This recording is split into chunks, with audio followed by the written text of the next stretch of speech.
This is Your Life on Code, Episode 3.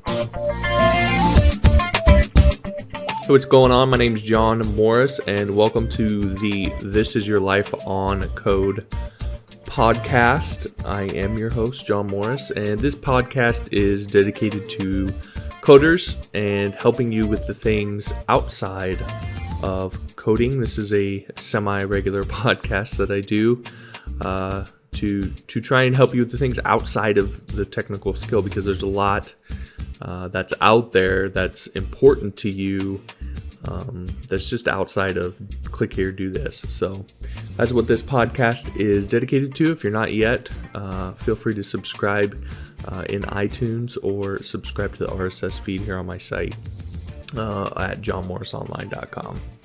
So in this episode, I'll admit it's going to be a little bit of a rant, but helpful in the sense of really making a mind shift in the way that you think about what you do as a coder. Now, I understand from the get-go that there's a lot of people that aren't going to agree with this. In fact, there will probably be some people who get downright angry about this, and actually some of the impetus for this particular podcast comes from someone doing just that. So to give you a little bit of the backstory, I posted a while back a few articles on my blog, one talking about how to make more money as a web developer. You may have seen that. I also talked a little bit about how not to hire a freelance developer. And I had a gentleman, I'm not going to get into naming names or anything like that, because that's not what this is about. I really just want to illustrate a larger point that was brought up because of this. But I had a gentleman that had commented on the one talking about how it seemed like it was harsh to developers because it seemed like I was calling them desperate or not good developers because of a certain approach to how you run your development business. And then also just maybe a little bit more of a thoughtful comment regarding the process that someone goes through as a coder to going from knowing nothing about coding and having no clients to taking on clients, and what I was talking about and how to make more money in the sense of being specific with what you offer. So in that particular post, I talked about how when it was a story of how I'd went to get my wife some contact lens solution, and I knew nothing about contact lens solution. And so in that point of uncertainty, I picked the one that marketed itself specifically as contact lens solution, because all the other products were marketing themselves as general or multi-purpose solution. And so I didn't know if that was going to work because I don't wear contact lenses. I know nothing about that. And I chose the more specific product, or the product that was targeted or marketed more specifically. And my point is that's what people tend to generally do, is when they're looking for something, some sort of product to solve a problem they have, if they have a general solution that they're not sure will work, and they have a more specific solution that is marketed directly at what they're looking for, they'll tend to go with the more specific product, even if the other one could do the exact same thing the one that's marketed specifically does, or even a better job. For all I know, those products could have done a better job as contact lens solution than the one I picked. They were certainly cheaper, which would have been an advantage for me had I bought those. But because I wasn't sure and I didn't want to get the wrong thing for my wife, I picked the specific one.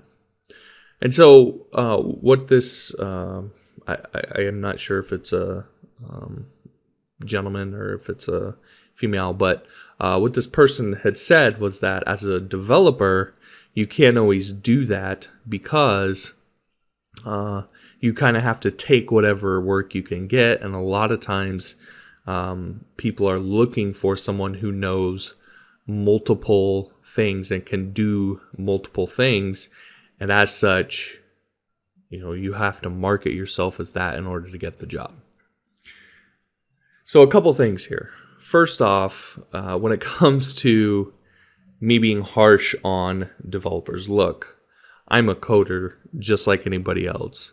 And so I give anybody who happens to read what I write or listen to what I say or watch my videos who thinks of themselves as a coder, I completely give you the benefit of the doubt. So, take what I say with a grain of salt. I think the things that I put out there are important. That's why I put them out there. But at the end of the day, you have to make your own decisions and you have to do what's best for you. My point is helping you to understand the client's point of view because I've been in that position, and also someone's point of view from having gone through all of that. And really that is the big lesson here to me. I totally understand that when you start out as coding, that you kind of have to take whatever you can get. I completely get that. I did the same thing. I'm not saying you shouldn't take clients when you're first starting out. In fact, it's probably the opposite. When you're first starting out, you should probably take whatever client you can get. In fact, my little brother, whom I helped, and he has told me, so I don't feel wrong in saying this, who I helped get through some of the harder pieces of coding, and ultimately he landed a job with IBM. When he first started coding, I told him that's the exact advice I gave him. Take whatever you can get. Right now, you need to just take whatever you can get and start working on projects. So, I don't discount that at all. However, my larger point was that very quickly, you're going to end up with a lot of clients. And so very quickly, you're going to be in a position where you're working on stuff you don't like to work on. You're working on stuff that you're not very good at. You're working with clients that you might not like working with. And you need to get more specific in order to work on the stuff that you want to work on the stuff that you are good at, work on the stuff that you could charge more for, and work with the clients that you want to work with. In order to do that, you have to get more specific. Now, again, if you know nothing about code, if you're literally just starting out, then you take whatever you can get. To me, I guess to me that seems a little bit obvious. However, I assume that most of the people that I'm talking to here have some understanding of code or have some clients already and are in a position where they're working on stuff they don't want to work on. They're working with clients they don't want to work with. They're working on stuff they're not good at, and they're not making the kind of money doing that stuff that they want to. And in that case or in that scenario, what you need to do is get more specific. And if you are just starting out, then you need to understand that very quickly you're going to need or want to get more specific with what you offer. So again, that's the larger point of what's happening. And again, if you're just starting out, take whatever you can get, but know that very quickly you're going to want to get specific. Now, I will say that if you are just starting out and you, by some chance, happen to be in a position where you can, or you know what it is that you want to get specific with. Because when you start out, that's the larger problem. The larger problem isn't necessarily getting clients or making more money or whatever. The larger problem is figuring out what you're going to want to do, because you can say coding, but there's so much nuance to all of the different things that you could do with coding and building websites and building applications and so forth. There's so many different niches. The big thing to figure out is, what can you do that you really enjoy doing and that you're really good at, that you can make really good money at? That's what you got to figure out. So if you happen to be in a position, and this is why I offer this piece of advice, is because I was in that position and really didn't recognize it. And so I want to help you, if you are in this position, and to recognize this, that if you happen to know what that is, I believe that you will get to where you want to be much quicker if you start off specific from the start. So as an example with me, my coding career, I did coding before, but it was nothing like what I do now. And it really started when I got hired at the company I got hired with, at Wishlist Products, working on Wishlist Member and the websites and so forth, working specifically with WordPress. And so I really, my coding career started out where I was in a position where I already knew, I already had it right there in front of me to work on WordPress sites, to work on Wishlist Member stuff. And I didn't recognize it for a number of years. And when I did, then that's when, I started getting more of the clients I wanted, working on more of the stuff I wanted to work on, making more of the money I wanted to make, because I had so much value to offer in that particular market. And really, that's what this comes down to. So again, the argument that you have to take what you can get and people have to build rapport and this, that, and the other, that's all fine and well. But there's two realities at the end of the day. One is that when in a situation of uncertainty, a customer is going to choose something that's more specifically targeted to what they know that they are after. That's just reality. Like it, don't like it, try to make some,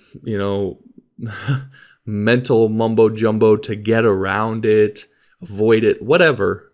That's fine. But that's just reality. That's what's going to happen. You have to just understand that. Second is that the more specific you are, the more value you can give. And that's ultimately what customers are after. They're after value. I can't give the same amount of value when it comes to building a Joomla site or a Mambo site or whatever, or just building a PHP site from scratch. I can't give the same amount of value I can as I can building a wishlist member powered site. It's just impossible. And when you take into account all of the other PHP developers out there, I would be a small fish in a big pond. It doesn't make sense for me to spend a lot of time there. Now, again, maybe over time, you can become a bigger fish in that big pond, but you'll still always be swimming in that big pond. Really, it's the same with WordPress. I can offer more value when it comes to a WordPress site than I can with just general PHP stuff. And I do that, and I can compete pretty well there. But still, it's not the same amount of value I can offer when it comes to building specifically a website that uses the plugin Wishlist Member. It's just, and it's not even close. It's so much so that when it comes to the specific niche of working with Wishlist Member and building a Wishlist Member site,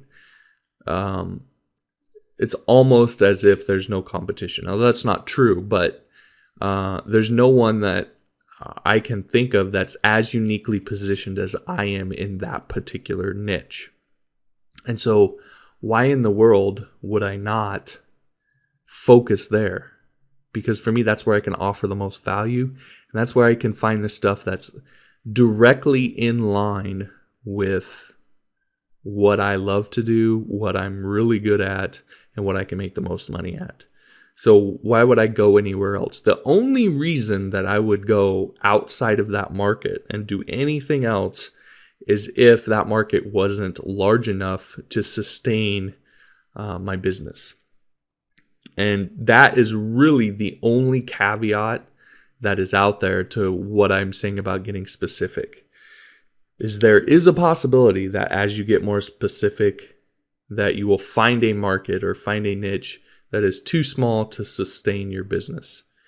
That's the only time when you would really want to branch out. Now, I understand that could become a good excuse for people to not get specific. And so I want to make sure I say that the chances of that happening are pretty rare. With the way the internet is now, with billions of people on here, it doesn't take, that's the thing, it doesn't take, especially as a coder doing client work, it doesn't take 1 million people for you to sustain your business. Oftentimes, it might take 3 or 4, if that. So again, depending on what you do and who those clients are and so on and so forth, almost any niche that I could come up with or think of, you're going to be able to find 3 or 4 people to work with you on a regular basis. And oftentimes that'll be enough to sustain your business. So the possibility of you actually, as a coder, finding a niche or a market that is too small to sustain your business is pretty remote, but it's possible. And so that's the only time that you would want to get a little less specific. But the reality is if you found that niche, then you're already being highly specific. And so widening out a little bit is only going to make you slightly less specific and not suddenly just uber general. Okay, so again, I don't think that really goes against what we're talking about here. What I'm talking about is I'm talking about the person who markets themselves as the person that can do Joomla, Mumble, Drupal, WordPress, PHP, everything under the sun. I mean, I've even seen people market themselves as a coder and a historian and a teacher and like teaching things that have nothing to do with coding and so forth. It's just, I mean, there's nobody that needs all of that. If you're gonna, that's fine if you want to market yourself as a teacher or or whatever else, but create a different website for that. Do that separately. Doing that all in one place, I mean, maybe as a gateway to those things, but it doesn't make a ton of sense to me. So again, I'm talking more about the general all-in-one, I can do everything coder. The only time that somebody really ever looks for that, if you're going to do that, here's the thing, if you're going to do that, you can do that. But what you're going to do is you're going to get hired to work for a company.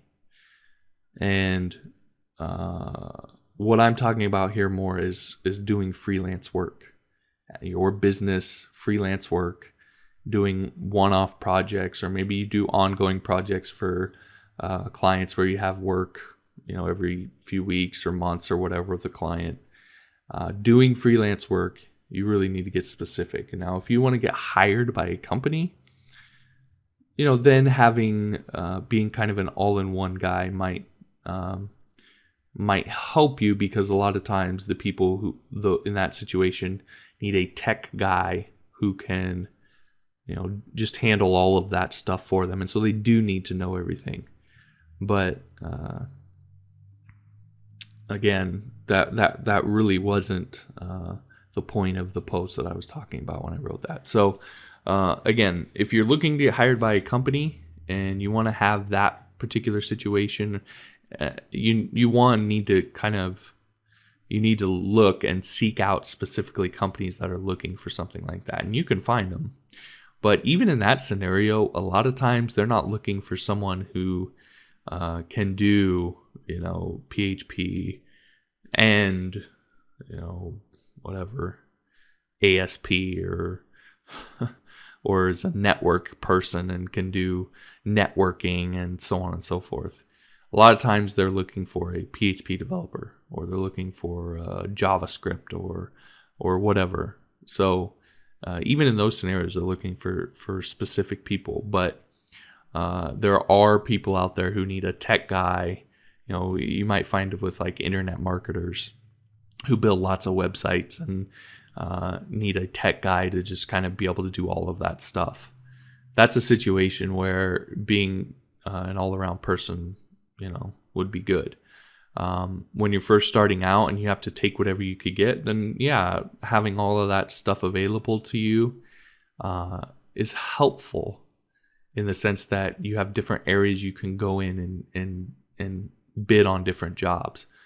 But again, very quickly, you're going to realize that there's certain things you just hate doing. You're not going to want to do them. And you need to figure out what it is that you want to do specifically. And then, and this is one of the key points of all of this, is get really good at it. That's why being specific is so powerful, because it allows you to get really good at something.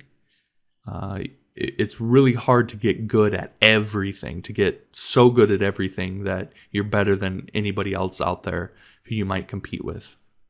It's easy to do that with one very specific thing. It's easy for me to get really good at working with Wishlist Member because I do it every day, all day. So it's just really a natural function of what it is that I do. The same is true for you. You can pick one thing and get really, really, really good at it and market yourself as that. Get clients who want just that. Work on projects that are just that, and charge more than what other people might charge because they're doing everything else and they're only so good at what it is that you do. Whereas you are the guy or the girl when it comes to that specific thing that you're marketing yourself as. So, again, I understand the process of learning as a coding. Like I said, I give you 100% the benefit of the doubt that you have a process to go through. If you're just learning learning coding, then you have to take what you can get, and so on and so forth. But being specific helps in a lot of ways. One other thing that was mentioned in this is what this person called the rapport building stage. So this is a stage where you're building up your credibility. And this is a legitimate thing. This is something that I for sure went through. And a lot of the credibility that I've been able to build up has to do with a lot with the company that I happen to work for, which is just fortunate for me because it's just somewhat natural because of that. But I've also taken a lot of steps and done a lot of things to help build that even more. Rapport building is very significant because I do very, very, very little marketing. In fact, when I first got on Elance, maybe the first week I went out and actually proactively bid on jobs that came up. After that, and I got clients very quickly. After that, all of my clients have come to me, have approached me, or they are clients that I got within that first week.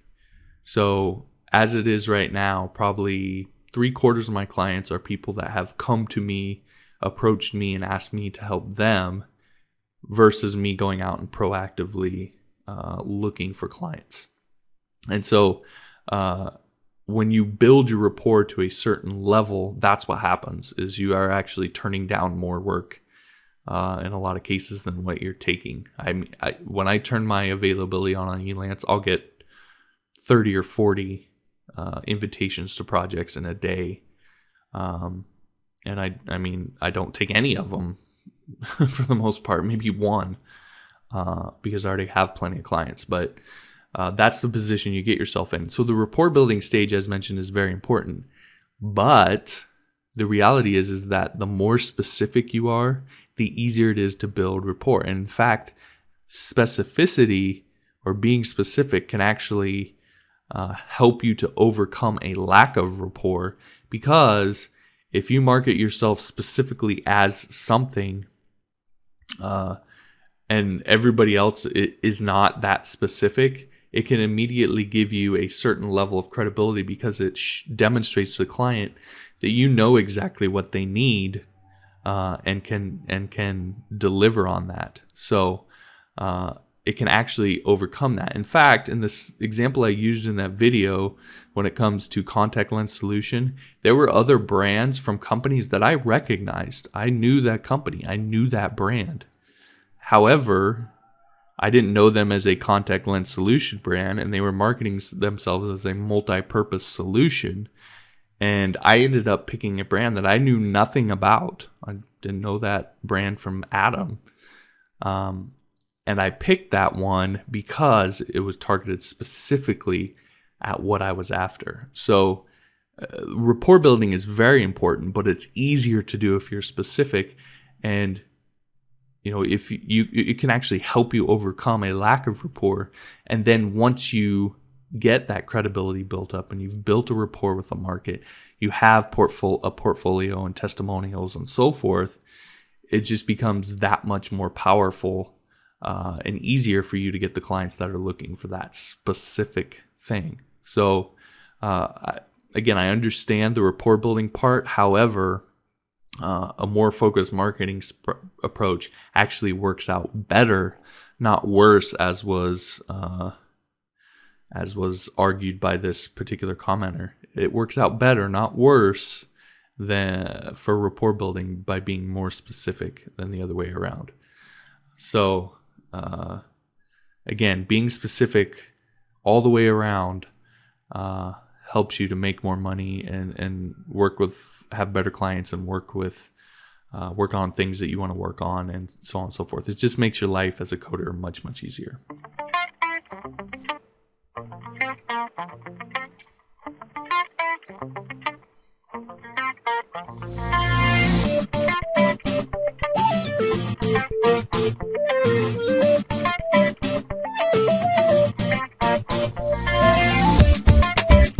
All right, so that does it for this episode of the This Is Your Life on Code podcast.